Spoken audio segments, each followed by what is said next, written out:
Hello, Dr. Elena. Hello, Katie. It's good to be here with you.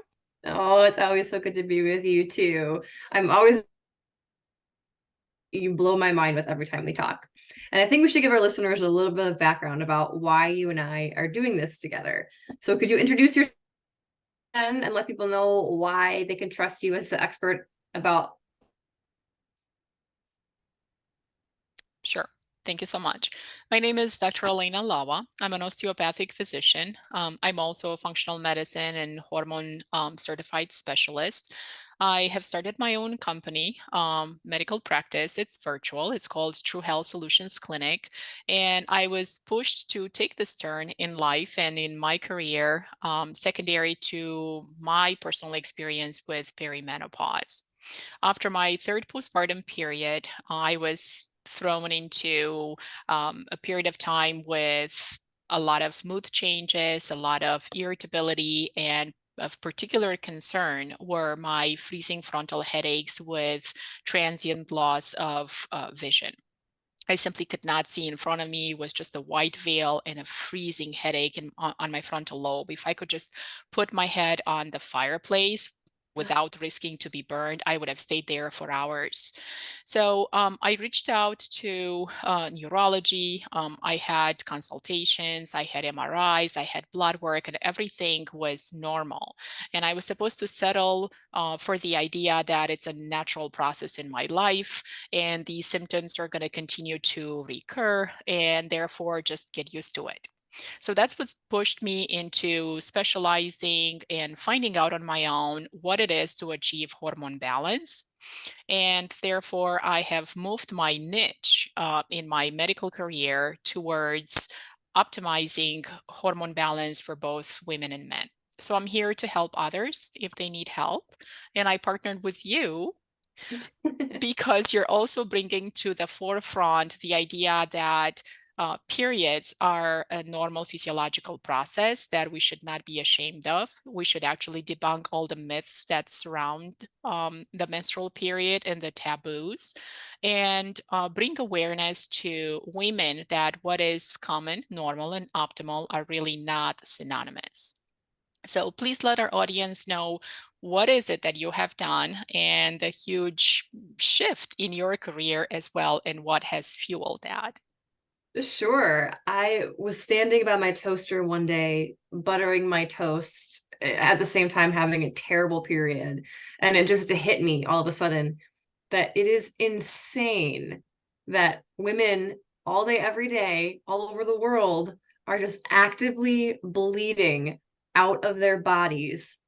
And as a global culture, but especially as a Western culture where I grow up, there's no celebration, appreciation, emotional support, cultural support for this at all. The messaging that still young girls are getting is that your periods are private and that anything you experience about them that is negative is for you to handle privately. This is insane when you consider how impactful and necessary the menstrual process is to perpetuating humanity. Something that is so critical to the human race should be given commensurate respect and support. And so I started a period company that first tries to speak to individual women and show them that they have a choice to make their periods not necessarily a celebration, but a time to check in with themselves, a time to honor themselves. That if they put their own mindsets to a place of my bodily experience during my cycle is worthy of attention, it's worthy of care, and it's worthy of connection. I do that by delivering boxes, like subscription boxes that inside have products that are made by women for women or pads or magic pills inside, but rather there's products that promote and enable you to practice self-care. They change every month. This month, I'm sending out a really beautiful loose leaf tea formulated to help reduce cramping, as well as a bath soak with botanical properties inside, chocolates, and a couple other gifts. So in doing that, I became interested in learning facts around my periods, and I was quite upset about what I found. very short cycles. They're typically pretty heavy, and they've changed a lot since I had a baby, which my regular doctors just kind of said, yeah, that's what happens, go with it. It turns out that that isn't necessarily the case, and that the symptoms I'm experiencing are balances. So I connected with you, and you very generously have been teaching me about myself, which is fantastic. And we have such great conversations. I think we decided we got to share this with the world and help facilitate more conversation. So we've begun, I've begun averaging a brilliant board certified physician, Dr. Elena, about these things, and the answers are awesome. So that's why we think you should follow what we're doing, and submit questions and comment and interact with them so that we can make sure we're helping as many people as possible. Absolutely. It's a pleasure working with you. So thank you for reaching out to me. It's also a pleasure and an honor to put together these webinar series focusing on our menstrual cycle. So like you said, yes, usually hormonal imbalances start happening after deliveries. Excuse me. And women may notice heavier bleeds, but heavy bleeds are a reflection of estrogen dominance. What do we call estrogen dominance? It's not necessarily the high or the low level of the estrogen, but rather that balance with progesterone. So women will have heavier bleeds because they're losing iron, because you're not absorbing iron in their diet. So taking a supplement without absorption is only It's a waste. partially beneficial, right? Yeah, it's kind of a waste, but I wanted to say it nicely. And also we need to pay attention to that progesterone level. So estrogen dominance can happen with normal estrogen levels, low estrogen levels, but also high estrogen levels. It matters that balance the relationship between estrogen and progesterone at given times in a woman's cycle.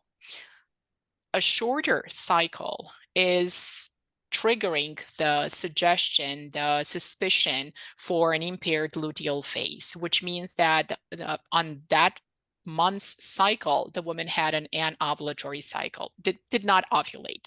Because progesterone, when it's derived from the ovary, it is generated by the corpus luteum. What is left behind ovulation.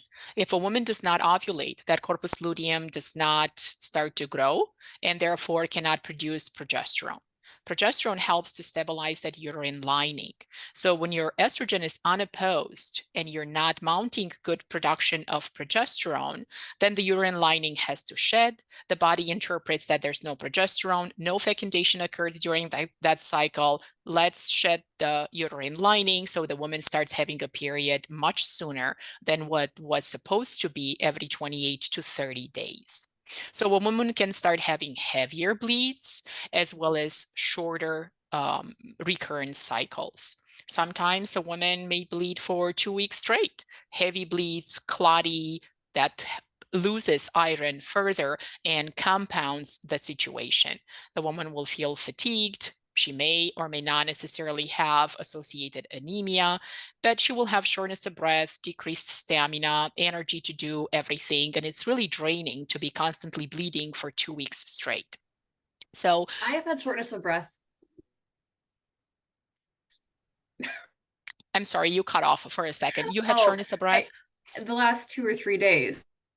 I say Okay. that because as women, when we are trying to solve a problem about our periods, we can only take what we've been told into conversation with our doctor, right? And I don't think that most of us have any idea that things we're experiencing are related to our hormones at all.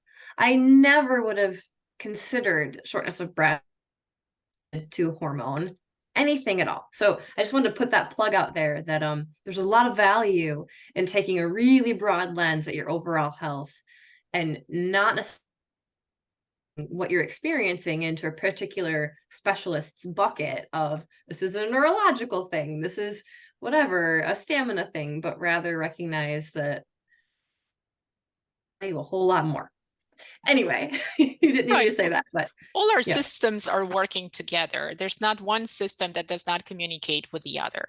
So to say that the brain just functions by itself and the ovaries function by themselves, it would be a gross understatement. They do communicate with each other. They do have a negative feedback balance. So everything matters. But unfortunately, in conventional medicine training, this is not really emphasized.